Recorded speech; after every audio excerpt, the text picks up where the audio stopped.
For some of you, this may be new, and for the rest, just hold tight. I'm going to get to the point really quickly in this new podcast format. Less than 2 minutes, I'll give you the information you need. So, Spotify for artists, many of us are familiar with, artists.spotify.com. Some of you may not be aware that Labels actually had a separate site they were going to for a while, which was analytics.spotify.com, which was known as Spotify Analytics for Labels. These two sites have since merged, so Spotify Analytics for Labels and Spotify for Artists all merged into the Spotify for Artists product. Now, what this means, which is exciting for independent artists in particular that were just using Spotify for Artists, a lot of the extra features are starting to port over and merge across, if you will.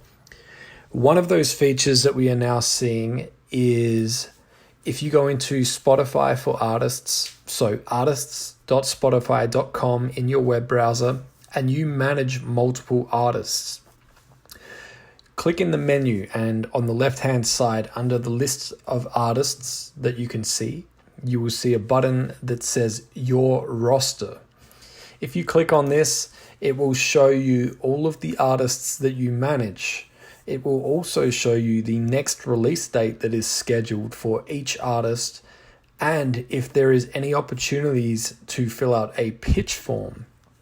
Now, these pitch forms are extremely useful. I've mentioned these in previous episodes, but at the very least, if you fill this pitch form out at least 7 days before the song goes live, you will go into release radar for all of the followers for that artist. Now, the song has to be original. The song has to have not been released before. It can't be a remix. If it's an original song that hasn't been released before, you submit and do that pitch form at least 7 days before release day. It will go into release radar for all of your followers. Not to mention all of the other benefits of this, where you can tag the song with the correct genre, mood, instruments used. You can put in a pitch for editorial consideration. So without having to click on each individual artist to see if there's any available pitching opportunities for upcoming releases, you can now simply go to the menu in the top left corner, scroll down to Your Roster, and you can see all of the artists that you manage within Spotify for Artists. I hope you've enjoyed this episode of the podcast.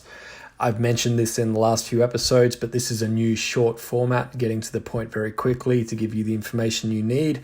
I hope you find it useful. If you have any feedback or suggestions on what you would like me to cover, reach out on social media at Ask Mike Warner, AskMikeWarner. Thank you for listening. Bye.